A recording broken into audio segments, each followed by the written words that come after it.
तो स्वागत है आपका इस वीडियो में जिसका नाम है CBSE 9th class in one short series का इंट्रोडक्शन पार्ट। तो अगर आपने इस वीडियो पे क्लिक किया, ये वीडियो देख रहे हो, तो आई थिंक आप प्रॉब्लम फेस कर रहे हो कुछ ना कुछ मैथ्स को लेकर।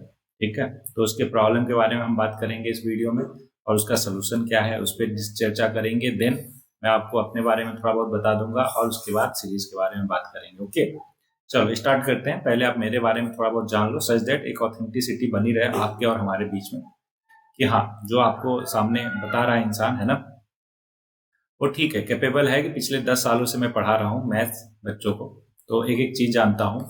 उसके साथ साथ सर्टिफाइड काउंसलर हूँ, तो आपके दिमाग में जो चल रहा होता है हर टाइम पे वो भी पता है। पोएट हूँ, लिख लेता हूँ थोड़ा बहुत, बहुत सारी किताबें लिखी हैं।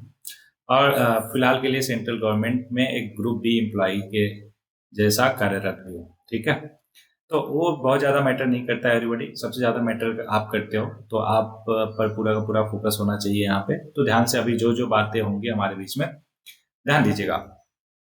तो बात करते हैं कि मैथ्स में आप क्यों प्रॉब्लम फेस कर रहे हो। तो उसके पीछे का देखो दो ही रीजन हो सकता है, चलो 3 रीजन बना लेते हैं। पहला रीजन कि आपका बेसिक बहुत ही ज़्यादा खराब है, अभी तक बचपन में है ना किसी ने उतना ध्यान दिया ही नहीं, बेसिक आपका स्ट्रांग हुआ ही नहीं, इस वजह से आपको लगता है कि यार मैथ्स तो मेरे लिए बहुत बड़ा, बहुत ही ज़्यादा टफ है, मेरे से तो नहीं हो पाएगा, है ना, ये मेरे को बहुत ज़्यादा डिफिकल्ट लगता है, टफ लगता है। तो ये एक्चुअल में टफ नहीं है, एक्चुअल में आप बहुत कमजोर पड़ रहे हो।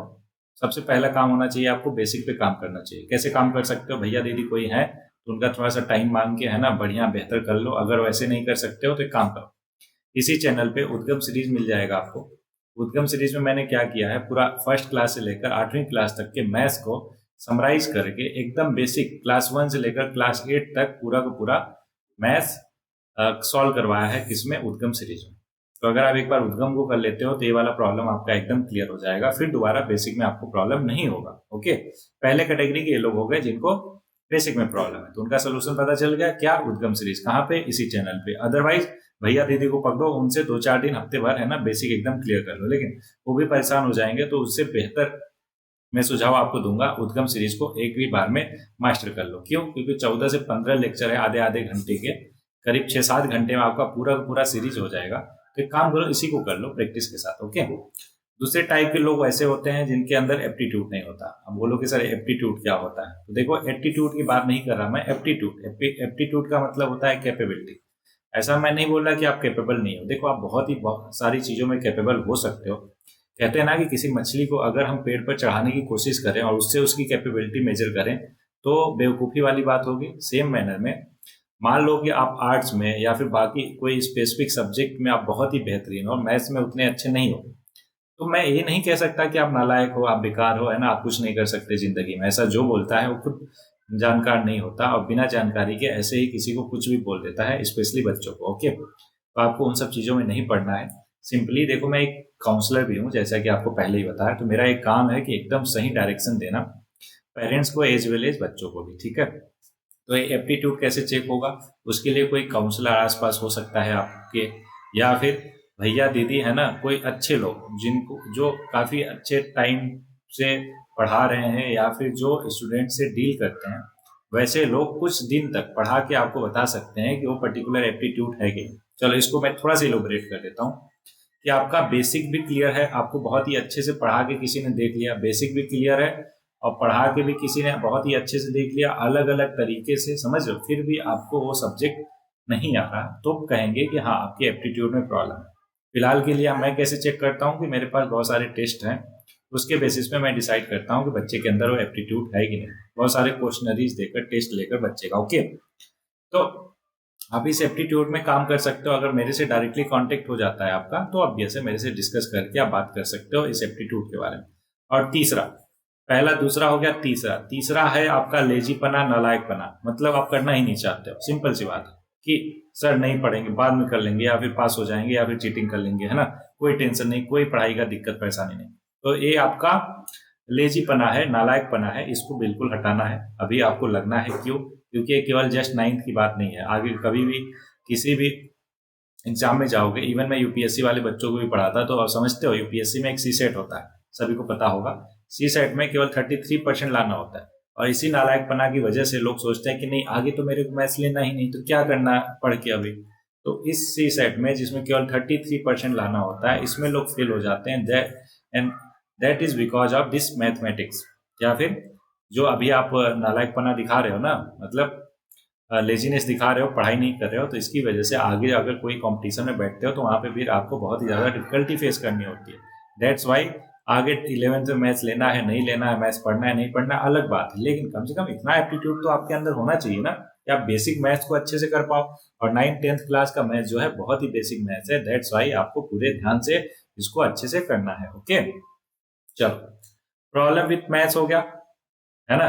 3 प्रॉब्लम था, तीनों का सोल्यूशन मैंने बता दिया कि अगर आप नालायक हो, मतलब लेजी हो, नालायक अगर पता चला किसी को बुरा लग गया कि सर कैसे नालायक बोल दिया मैंने, हाँ बोल दिया, अगर क्योंकि आप हो, है कि नहीं, तो इस लेजी पन्ना को, नालायकपना को बाहर हटाना है और पढ़ाई पे ध्यान लगाना है, कैसे, मेहनत करके इस लेक्चर को फॉलो करके।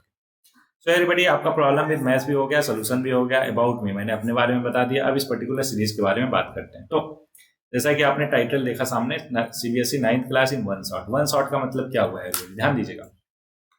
सो अभी लेटेस्ट सिलेबस के according total there are 12 chapters, है ना। टोटल 12 चैप्टर्स है, और इन सारे के सारे 12 चैप्टर में कुछ चैप्टर तो बहुत ज्यादा आसान है, बहुत ज्यादा छोटे हैं, है ना, लेकिन मैंने फिर भी सबको टाइम देकर अच्छे से हर एक चैप्टर के लिए एक वीडियो बनाया। मतलब कि देयर आर टोटल 12 वीडियोस, और जो कि कोई आधे घंटे का, कोई 45-50 मिनट का, समझ लो, मतलब मैक्सिमम 1 घंटा, 1 घंटा से सारे के सारे वीडियोस कम। ओवरऑल देखो तो आपको ये 6 से 7 घंटे का पूरा वीडियो मिल जाएगा, 6 से 7 आवर्स का पूरा 9th क्लास आपका होने वाला है, इसलिए मैंने इसको वन शॉट बोला। ओके, अब इसमें मैंने किया क्या है, ध्यान से समझिएगा।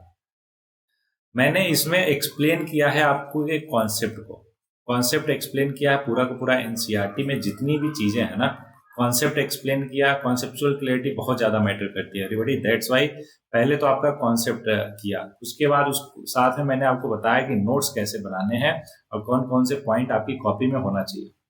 तीसरा, प्रैक्टिस। कॉन्सेप्चुअल क्लैरिटी के बाद नोट्स भी हो गया, तो प्रैक्टिस करना बहुत जरूरी है, और हमने साथ में through out the series practice किया है। आप जो है जब लेक्चर देखोगे तो आपको मालूम चलेगा कि किस तरीके से हम प्रैक्टिस करेंगे एक दूसरे के साथ, ठीक है। चौथा कि हाँ, आपको हर एक वीडियो में होमवर्क मिलेगा कि किस तरीके से आप इस चैप्टर को करने के साथ साथ होमवर्क भी कंप्लीट करोगे, सच दैट एक कॉन्सेप्चुअल क्लैरिटी के साथ साथ एक बेस बने आपका, एक बेहतर स्टैंडर्ड बने आपका मैथमेटिक्स में, सच दैट आगे का जो भी मैथमेटिक्स है उसमें आपको किसी भी टाइप की कोई परेशानी ना हो।